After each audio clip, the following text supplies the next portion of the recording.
Yo, welcome, Garvey's Ghost TV, February 5th, 2022. Four deuces, kicker. No, that would not be a kicker. So we're going to cover a couple of things. Hopefully I don't go over an hour. As usual, this stream will be on BitChute, Rumble, and Odyssey, where videos go to die. At least mine. Given the topic that's going to be discussed today, you may want to go over there to see the video because YouTube may try to act funny. Even though everything I'm going to say comes from experts in the field. There were a couple of topics I was going to do, but I decided not to because they're sensitive. But, I think we had a crash. Anyway, so, so if you appreciate what I'm putting down here, and related to that, actually, it's going to be our first topic, which I just put in here, is the truckers in Canada. If you're not living under a rock and you don't follow, don't let the mainstream media tell you stuff, then you know there's a massive truckers protest going on in Canada right now. And they raised a lot of money under GoFundMe. And GoFundMe got pressured by the state and supposedly some of their donors, and decided that they would cancel the fundraiser, and then told us the donors that if they had until February 19th to apply for a refund, and anyone who didn't apply by then, GoFundMe would divert the funds to a charity or charities that it liked. And I was like, yo, that's theft. And a lot of people thought the same thing. So a lot of pressure, including threats of lawsuits from states, which I approve of, has come down. And so GoFundMe has reversed the decision. I personally say go to Give, Send, Go. Now, that is a Christian organization. And I've had discussion with them. I actually have a pending program, fundraiser for on there. And I've had discussions with them, and they are very upfront. They're on Gab, and they have been very open about what they do. They are, as far as I can tell, anti-censorship. I don't know what their platform runs on. And as Andrew Torba of Gab will tell you, if you are running on big tech platforms, as Amazon, AWS, etc., you can get shut down like that. So I don't know their background, but I would suggest not supporting GoFundMe, period. And this is that parallel economy. And given it's Black History Month, and this is Garvey's Ghost blog, parallel economy is not new to me. The UNIA, the Universal Negro Improvement Association, created corporations.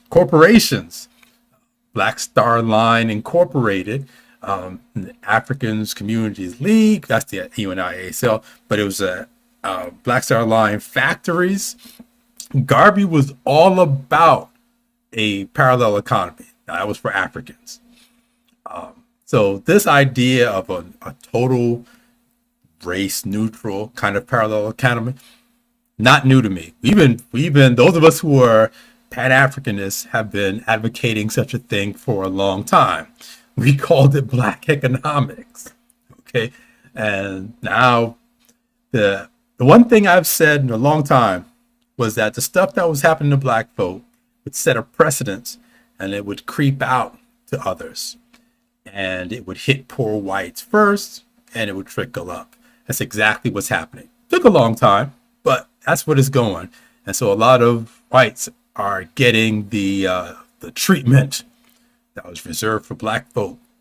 And those of us who know better can teach a lot. But anyway, so I brought this up because Ron DeSantis, Florida man, is declaring that the AG of Florida will be looking into these deceptive practices, which is exactly what it is. Organized theft. But this also goes why I support a Ron DeSantis presidential run over a Trump run. Trump is a organization man. He's like Henry Ford. Trump depends on people around him doing things, being experts in their fields. And that's why he was one of the reasons why he was tripped up in his presidency, because the people around him either had their own agendas, Kushner, and or were there to subvert him. His last AG were there particularly just pacify him and usher him out and just delay. So that one thing what DeSantis seems to have is a team ready to go day one. And even seeing this, where he's on the case, and there should be suits on all 50 states, but of course, there's some states that are not going to do this, but in so-called red states, their AGs should be writing up, taking them to court, because this is the liberal practice. What they do is they threaten suits, they bring lawsuits, and the whole point is to make it very expensive for you to do what you want to do. And then when it's something they want, it'll take so long for the process to play out that they get what they want. So I'm encouraged by this, and I think more states should just go after GoFundMe and bury them. Now I understand there is a movement to call the credit card companies and do a chargeback, say services were not rendered and they want a refund, and that hits GoFundMe. So I support all of that. But the other reason why I haven't said too much about the truckers is because the real stuff hasn't really happened. The real stuff's going to happen when they send the police in. Now, there have been some little police stuff, but when they send the police in, that's when we're going to find out where the lines are and how far they're willing to take the stuff. You know, Canada has used troops before. America's used troops before, but Canada's done that. And will the military go for it? So that's why I haven't said anything, because I don't think the real stuff is going to happen just yet. So that's that. And that's Ron DeSantis, Florida man. That's going on there. Now, the next thing I'm going to get to before I get to the total is this medical kidnapping. Now, I ran across this today, and it reflected one of the disputes I had with my employer. So let's look at this particular video of this guy who, and I'll give you a story.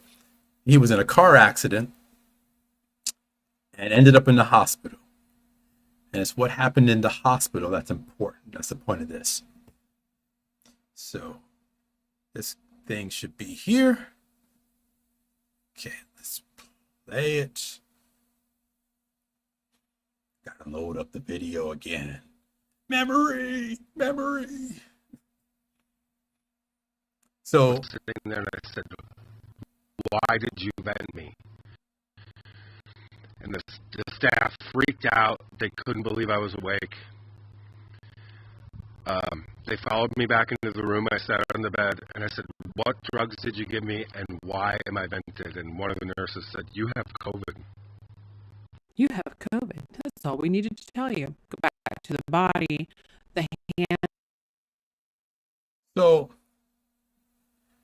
I'm putting that video up, and that's courtesy of the Body Language Ghost. They're on YouTube and they're on Odyssey. It's not Body Language Ghost on Odyssey, but anyway, this guy, when they put him in the hospital, they put a bunch of drugs in him. And I didn't even let him talk about that. They put a high power sedative drugs on this guy, and they vented him. And if you heard what he said, they said, "You have COVID." Now, why would they vent him? Because he tested positive.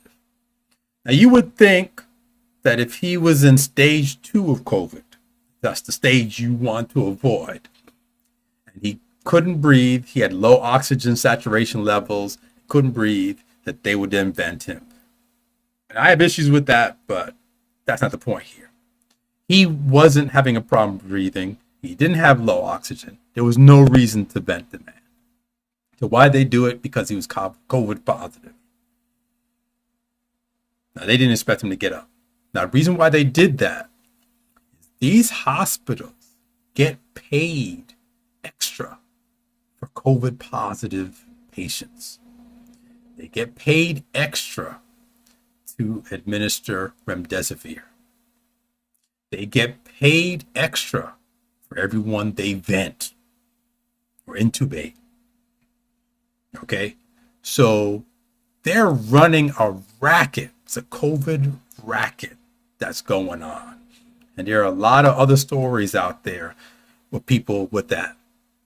Now, when you do medical procedures against somebody's will, that is called medical battery.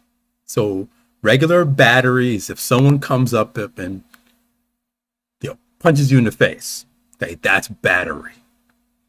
Medical battery is when something's done to your body against your consent.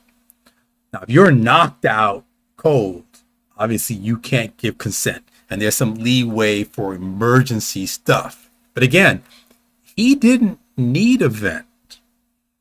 So essentially, not only was he kidnapped, they committed medical battery, which according to the Supreme Court is felony assault.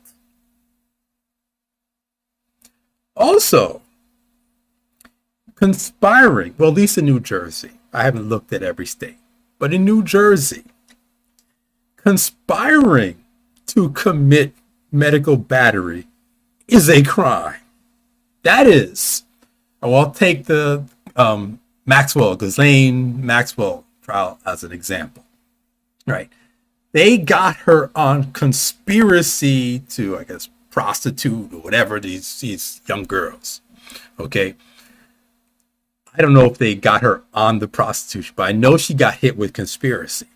So even if you're not the one who carries out the battery, in this case, the medical battery, you're still committing a crime by conspiring with at least one other person to have this battery happen. So if you look at these mandates, vaccine mandates, forcing someone to take a medical procedure or medicine that they object to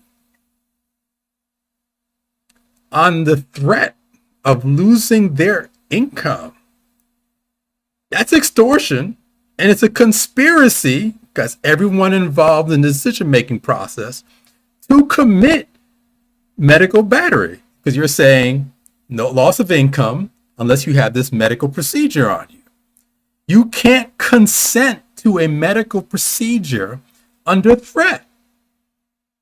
Period. Now, you could be afraid for your life in terms of, well, if you don't have this procedure, you're going to die.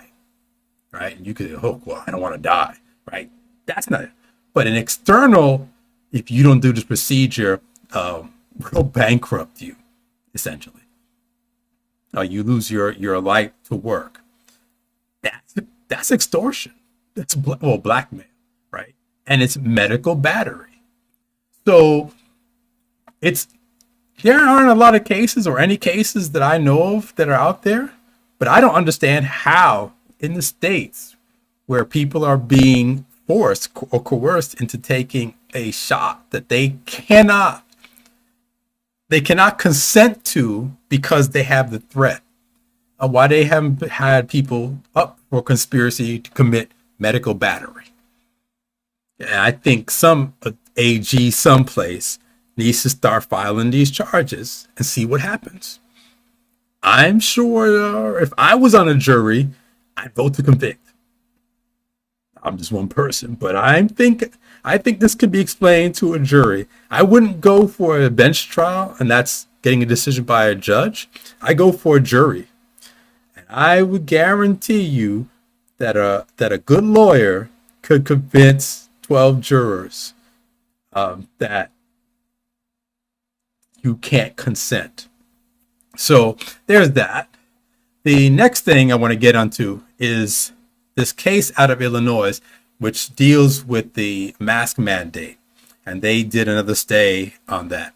And the reason I'm going to bring this up is because there are a couple of things in that. The basis for the mask mandates and such that I think needs to be questioned. A lot of stuff needs to be questioned. But here's this. Goodbye, DeSantis. So if you look at the video I have, what should be done, I discussed this whole issue of emergencies. And this in the next segment is going to be it. But emergencies, this ongoing emergency stuff, and that the legislatures in the various states need to just cut that. You cannot continuously declare an emergency of the same thing over and over and over and over and over again.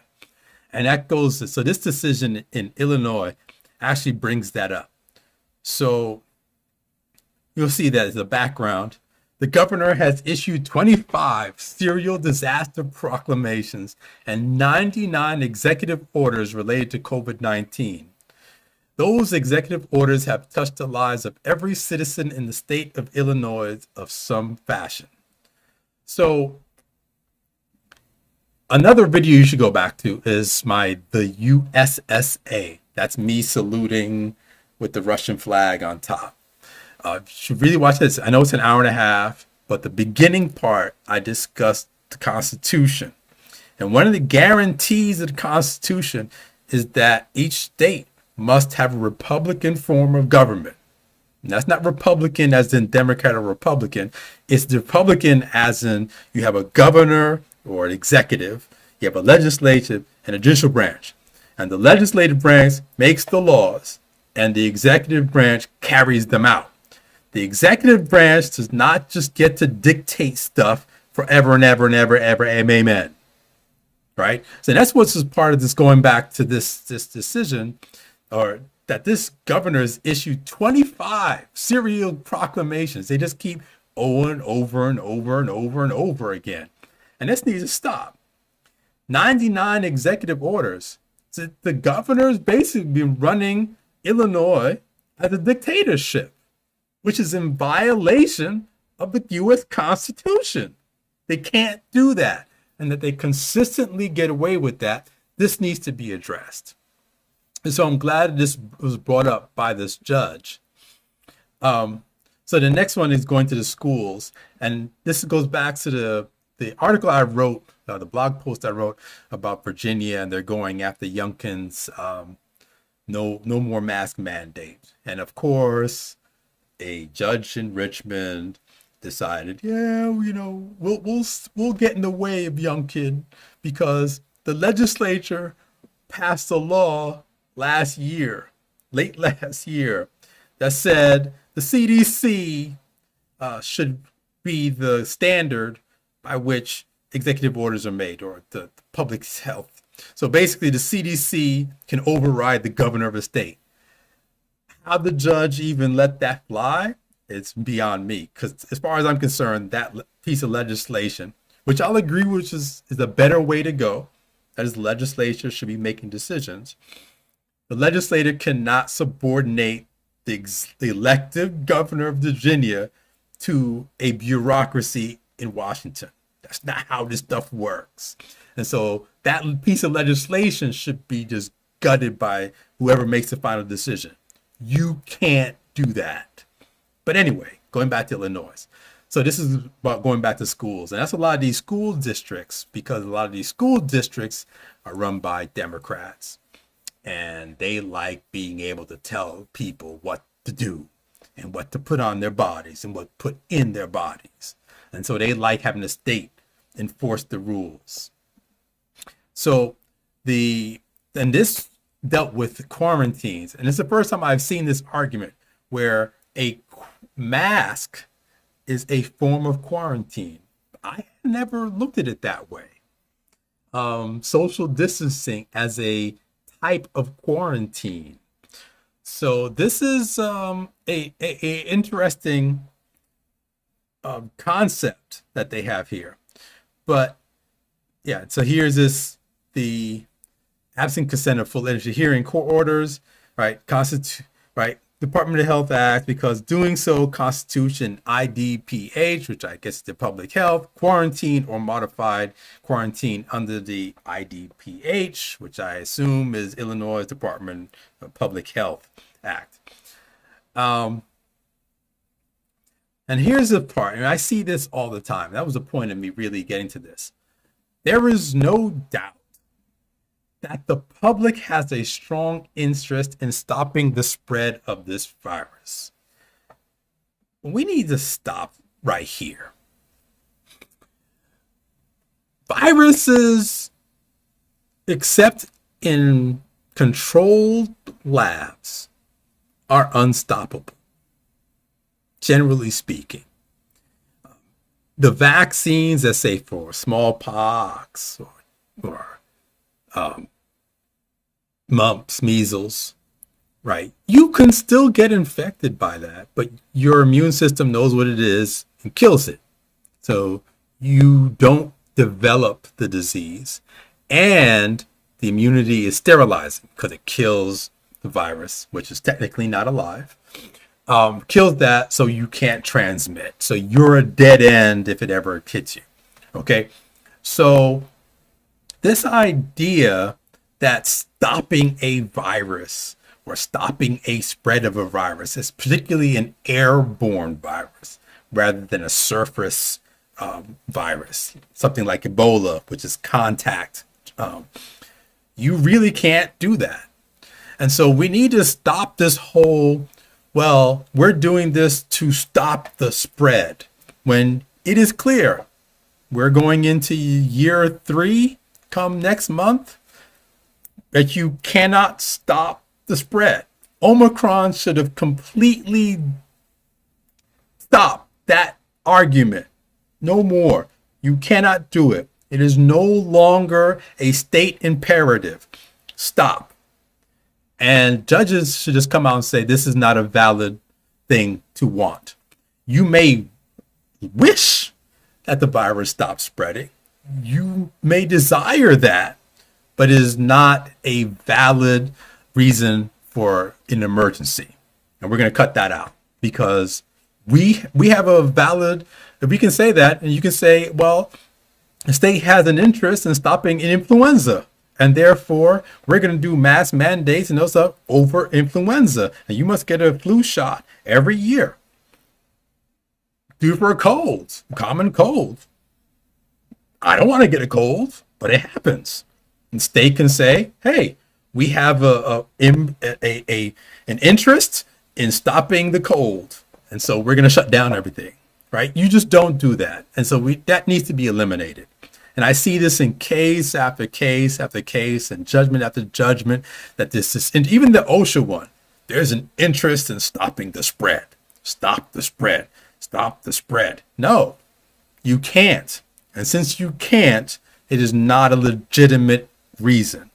Next, right?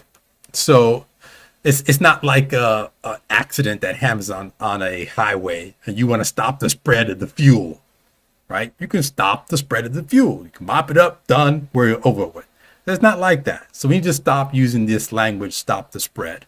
Just done.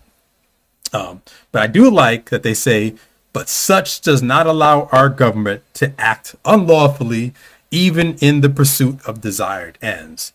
And again, this is where I had my conflict with the with my employer, where they kept saying, well, we're going through these procedures. You were notified and you didn't comply. So we're going to dock your pay and you're on suspension. And now we're going to fire you and we're doing everything by the book. And I'm saying, well, you just don't have the authority to tell me to take a medical treatment. You're not my doctor. You're practicing medicine illegally and I have a right to decline. So it doesn't matter what your process is. You don't have the authority to initiate the process. And that's what this judge is saying when he says such does not allow our government to act unlawfully, even in the pursuit of desirable ends. So even if you want to reduce the cases on campus, which it didn't do, you still can't force people to take medical biological products. And the fact that people have complied doesn't make it any more lawful. But again, I like seeing this because this is the kind of language that needs to be addressed. That you cannot do unlawful things with good intentions, right? The path paved to hell is paved with good intentions, right? Anakin Skywalker wanted to end the suffering, so he wanted control. So that was one reason why I wanted to bring this up. And there's a lot of text in here. I think he brought up Ebola, right? Which I was saying, if Ebola ever happens, I would absolutely take any shot, probably short of remdesivir, because you'd want no parts of Ebola. None at all. I also like this language here.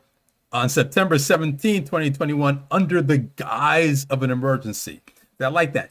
It's the guise of emergency. They're playing emergency to usurp power that they shouldn't have. And I like that.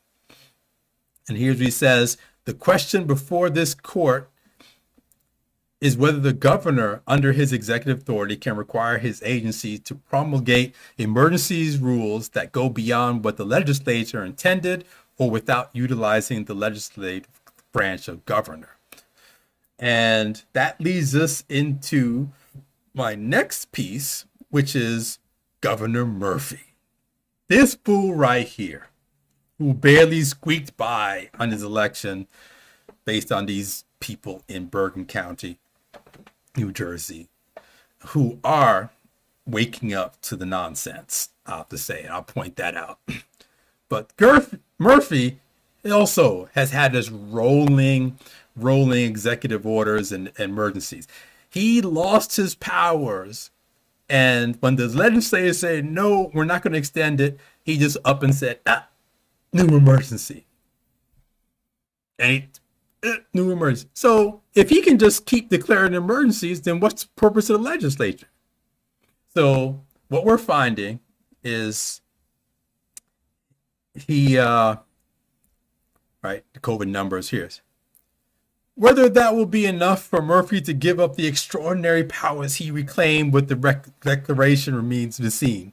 Under the Emergency Health Powers Act, which I will note, and this was in my dispute with my employer, prohibits the requirement of taking a vaccine. It is prohibited by the legislature to require the taking of a vaccine. The governor can't order it, nor can the head of the public health authority order it. No entity of New Jersey state has the authority to mandate the taking of any vaccine under a public health emergency. Every vaccine demand by an agency in New Jersey is illegal under the public health law, and yet they're doing it. I mean, plain letter of the law. That's an aside, right? So here he goes, right? It expires after 30 days unless renewed by Murphy, right? He can just continually make emergencies and then start making decisions. Same situation as in Illinois. That's what I was saying. Countrywide, every state legislature should be looking at their health emergency laws and just gutting them. No, you can't have a, I think 30 days is too long. Like, what emergency lasts longer than a week? That's not property, right? If a hurricane comes through or a tornado comes through and blows away a town, that's something that can go 30 days or longer because it takes a long time to rebuild the infrastructure, the roads, the gas lines, the electricity, sewage, all those things, building houses and property. That takes time. Relocating people, that stuff takes a long time. Fine, that can be 30 days. We are not going to be having 30 and 60-day emergencies for viruses that are airborne that don't kill you on the spot. Right? If it's a virus that you get and 24 hours later you're dead or you're in a hospital with a ventilator, okay, we can have that kind of emergency. But if it's something that 99% of the people don't fall, no. But anyway, so the reason why Murphy's now nervous is because the governor is under increased pressure from Republicans and some Democrats to let the emergency declarations expire and start rolling back COVID restrictions. You know, there's a midterm election coming up. I'm going to keep pointing that out. Murphy says he will be meeting with legislative leaders today. And that's whatever, I think that's Friday.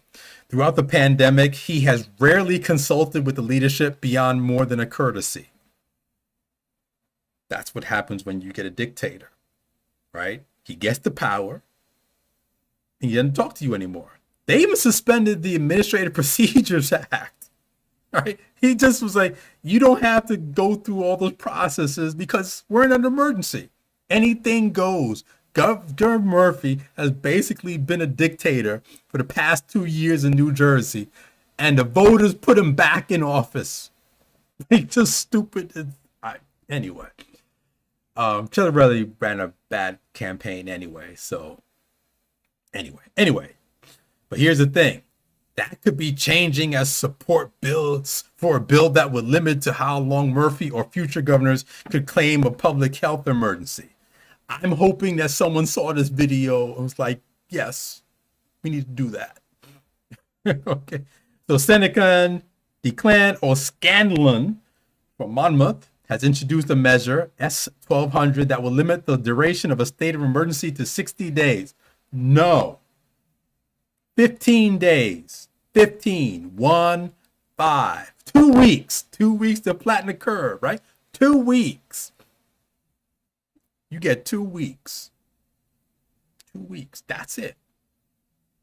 In fact, you should break it up so that it's 2 weeks if it's some virus, and it's longer if it's snow, blizzard, and longer if it's like huge property damage. It should be on a scale that you can declare these emergencies. Serious. They need to lock those things down, right? Unless an extension is authorized by the legislature.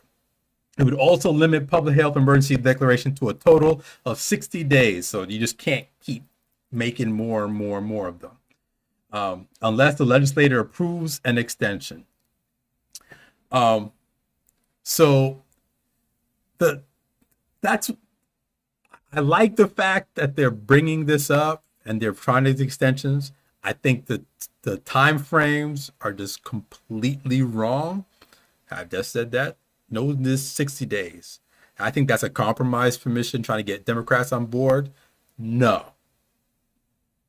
At most the same 30 days, and I'm saying cut that down to 15. We've already seen the abuse that happens. No more. Now, the other thing why I think this is happening. So I went to the supermarket today, and there are 2 supermarkets I go to. I had to go to one way out in the burbs, well, more burbs than where I am, because they have the healthy food that I can't get here, which is expensive, but I'm doing a little splurge because it's getting close to race day and the things I need. And one thing, that was the first supermarket I went to when 2020, that was like, yo, you need to put a mask on before you come in here. That was the first one that did that. Now, most of their workers who used to have at least the mouth covered, you know what I'm talking about.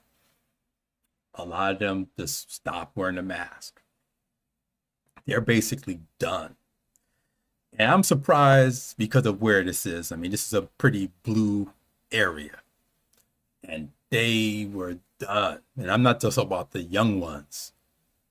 And the talk I was overhearing from some of the employees who are quitting jobs because they don't like what's going on. They want to deal with it. So I think there's a lot of pressure on legislatures coming from companies that this stuff needs to stop. Because remember, these companies, a lot of them with union contracts that requires them to pay for testing. These COVID tests cost like $120 to $200 a pop. So if you have all these employees that you've got to pay testing for, that's hitting the bottom lines. Like, yo, you gotta stop this testing stuff. You gotta stop all this stuff. You gotta roll them back. Yeah, it's costing restaurants, businesses, people are not going. I know New York is getting hurt. New York is getting hurt, the restaurants.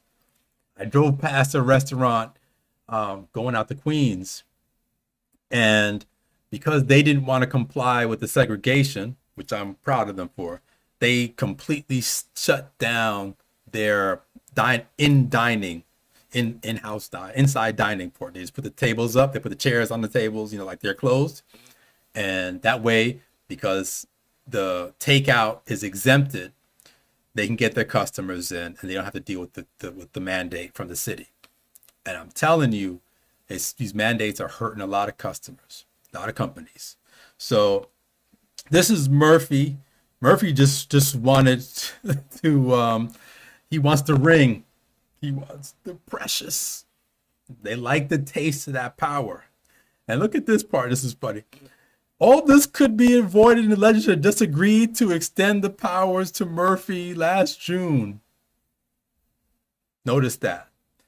If they had just given more power to Murphy, they could have just said no. They should have done this a long time ago. There's nothing to avoid. The avoidance is the governor acting as a dictator. So, including that in section were safeguards to prevent Murphy from exceeding Centers for Disease Control. See, that's the same thing they're doing in Virginia. Everyone wants to try to make the CDC, who's made a total fool of themselves for the past 2 years, as the authority. That's an appeal to authority. No, we will not have a bureaucracy dictating how we operate. Period. They're not elected. They're unaccountable. They're career bureaucrats. No, we're not having that. Under those rules, Murphy would have been prevented from toughening his vaccine mandates for healthcare workers and corrections officers. Right? When Murphy, excuse my language, shat on the other employees in New Jersey, these unions sat back and said, not my problem. And now they're getting hit and they're mad. You should have had our back when they first came down. Now you're getting it. Boo-hoo. So that's Murphy with his one ring. Now, on to the topic of the day. Now, I'm chilling on the sofa, getting ready to go to bed, checking the news, and this comes up in my notifications. Why do some people get COVID when others don't? Here's what we know so far. Now, notice where is it? It's not here. Anyway, okay, Gonna skip that because it's probably a script that I have blocked. Now, we knew of the ship called the Diamond Princess that had people who were sharing rooms where one developed a severe case of COVID and the other person, nothing. From then, we knew that there were people who were immune to SARS-CoV-2. Now, people like me were asking, why is that?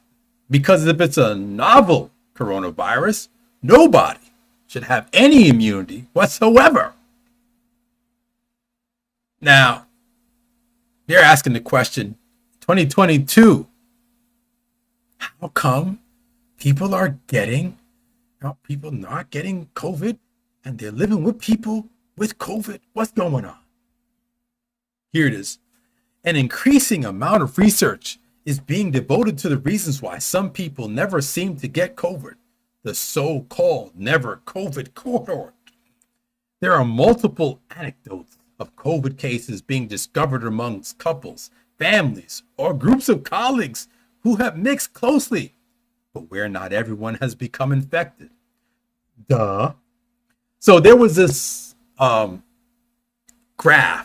I think it was a Korean Airlines, where they showed all the people who got infected in the flight. And I noticed something that was very peculiar, was that patient 0 would be sitting in one part of the plane. And yeah, the people around them would be infected, but then it would just jump many rows on the opposite side. And like, why is that person infected, but all the people in between weren't, right? So because I don't know if you're familiar, there's this thing called the inverse square law. The further away you get from a source, the concentration drops by the inverse of the distance. Something like that, okay? So it would make less sense for this person way in the back of the plane to get infected and everyone else between them not come infected. Now you have the issue of air travel. When I say air travel, so flow of air within a room could mean that it concentrated in a particular area. The other theory was that these people were infected while waiting for the plane. So, you're in a terminal, and before you can board, you're all sitting around the same gate waiting for the person to say, all right, rows 100, whatever the number is. Now I haven't flown in a while. Row 50 through 40 can board now. The first class people can board first, and they fill up. And that the people were mixing at the terminal before getting on. And so those persons that were in the back of the plane that became infected actually were infected at the terminal and not in the plane. I never saw that explained, so I can't say that's exactly what happened. But that was a theory I put out there. But that goes into that. But we still have the Diamond Princess, where people were in the same room, and one's sick and the other one's not.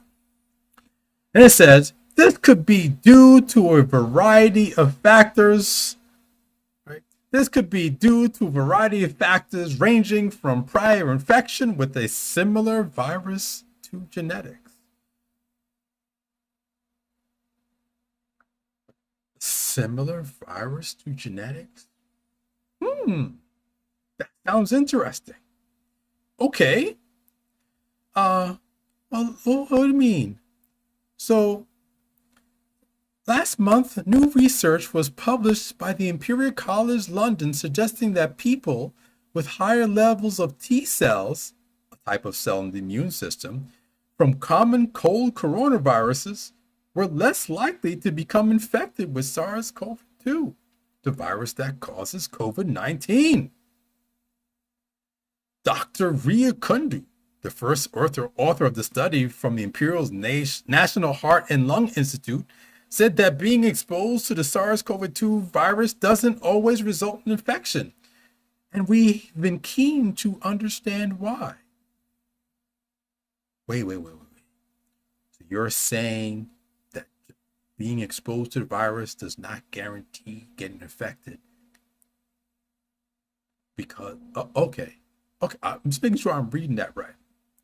We found that high levels of pre-existing T cells created by the body when infected with other human coronaviruses, like the common cold, can protect against COVID-19 infection. Let me read that again. We found that high levels of pre-existing T cells created by the body when infected with other human coronaviruses, like the common cold, can protect against COVID-19 infection. How? Okay, so it's 2022, and they said this. Okay, 2022. Here is Garvey's ghost. That's me. July 23rd, 2020. More than antibodies.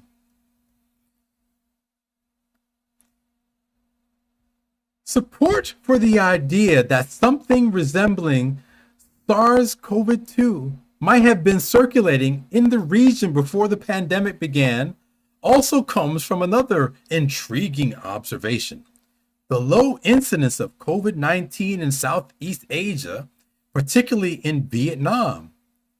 John Bell, a professor of medicine at the University of Oxford, says everyone thought there would be a flood of cases in Vietnam because the country is right across the border from China. Yet, Vietnam has only reported 300 in a population of 100 million and no deaths. The country did not have a great lockdown either. Nobody could work out what's going on.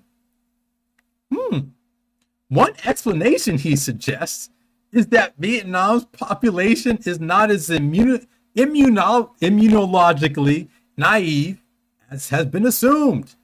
There's circulation of other SARS-like viruses, that's coronaviruses, could have confirmed a generalized immunity to such pathogens.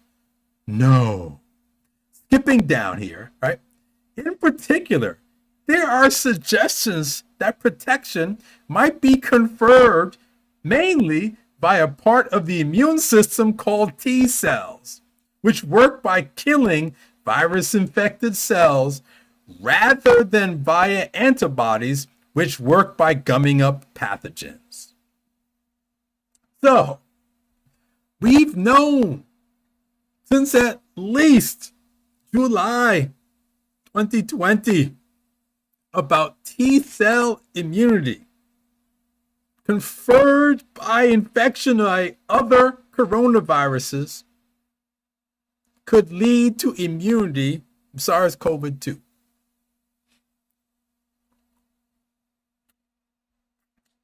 I wrote this back in July of 2020. Back then, I was being told that I was giving medical misinformation and getting people killed.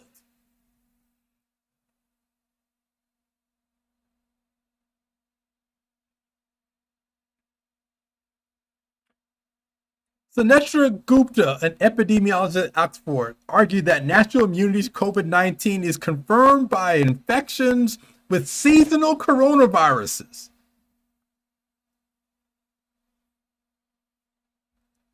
If correct, this has implications for the level of vaccination needed to reach herd immunity. July of 2020. So, because I always knew, well, here's the thing. I always knew that if you have high antibody levels, right? My degree is in biology. Okay. If you have that is a sign of a recent infection.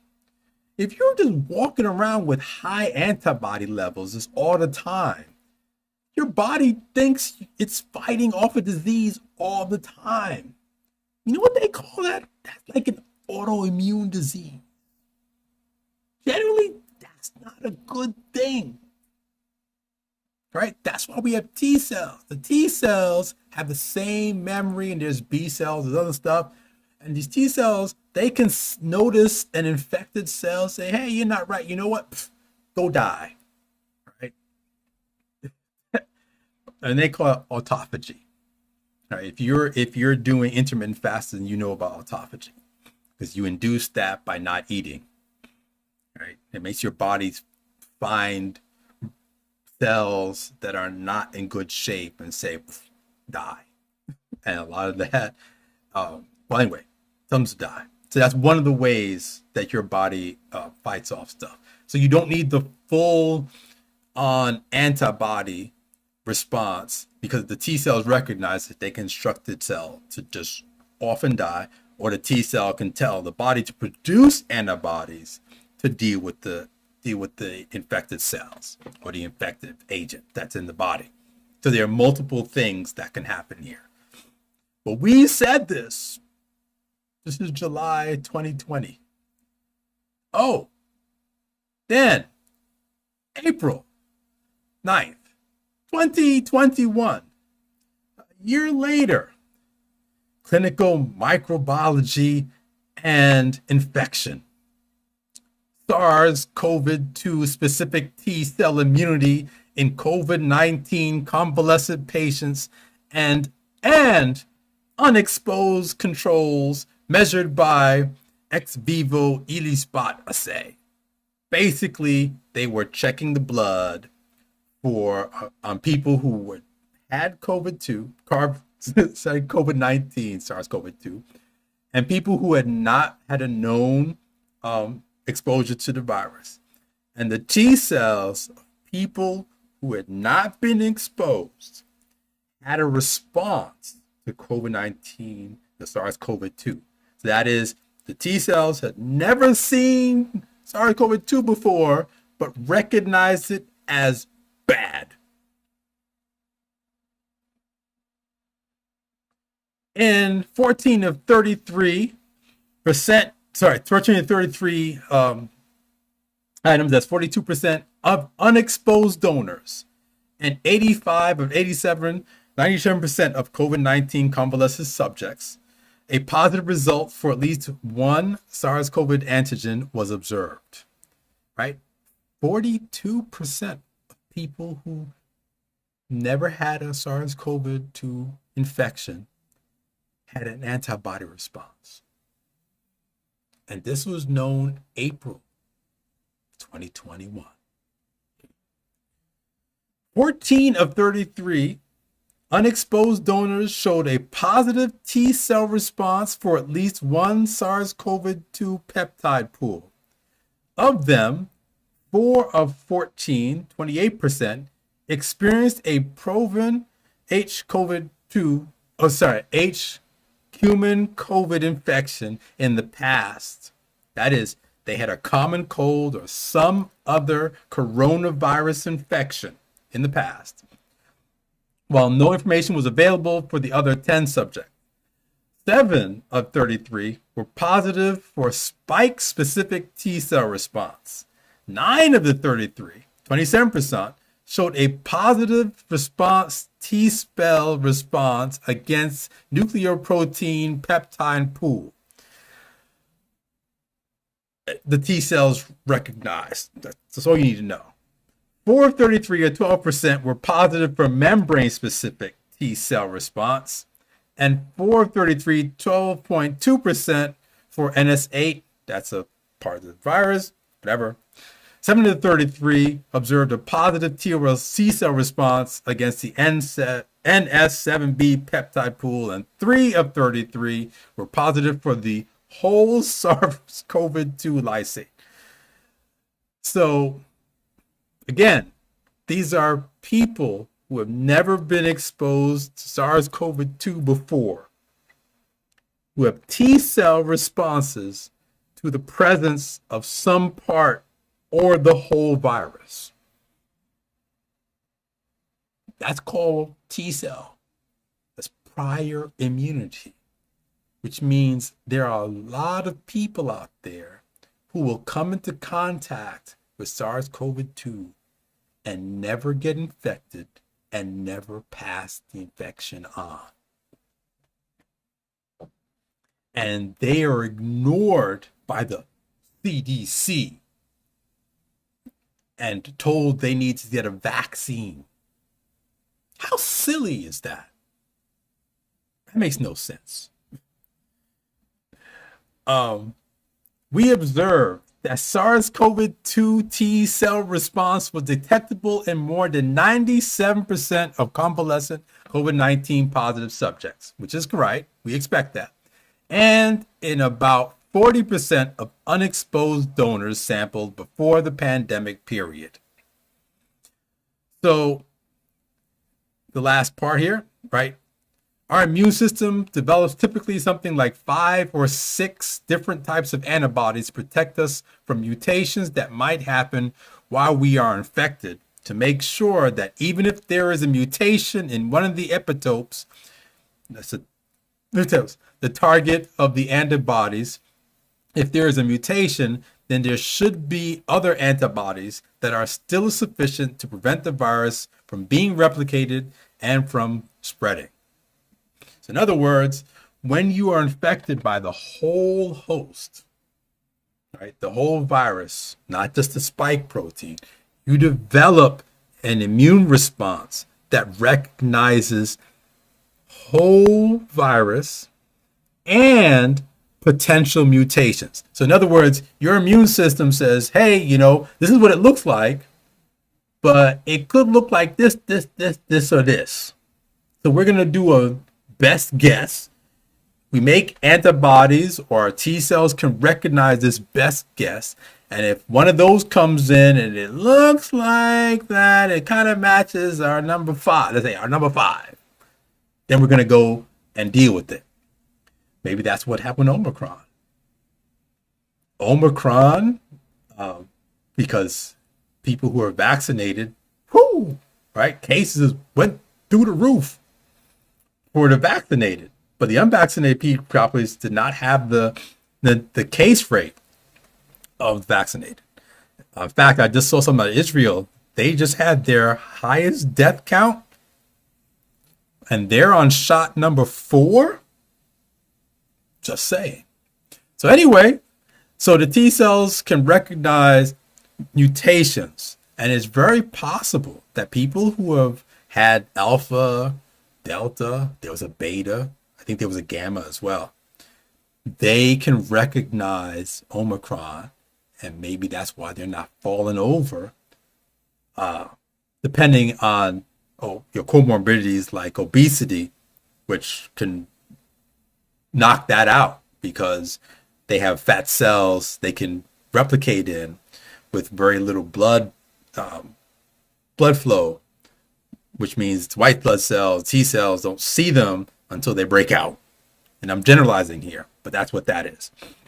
So that's a part of the mechanism why obesity is a bad thing. But anyway, so again, this is known since July of 2020 and again in April of 2021. And we're still having conversations about natural immunity. And we still don't recognize and give latitude, at the very minimum, to people who can prove prior infection. So the ghost was right. And it was called all kind of names, and it's going through all kind of trauma for being correct about the science. And YouTube might knock this off, and it'll be elsewhere.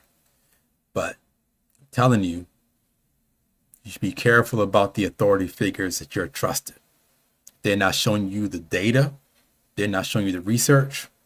Don't trust them. And with that, this ends the episode of Garvey's Ghost TV, February 5th, 2022. Ting and ting and ting.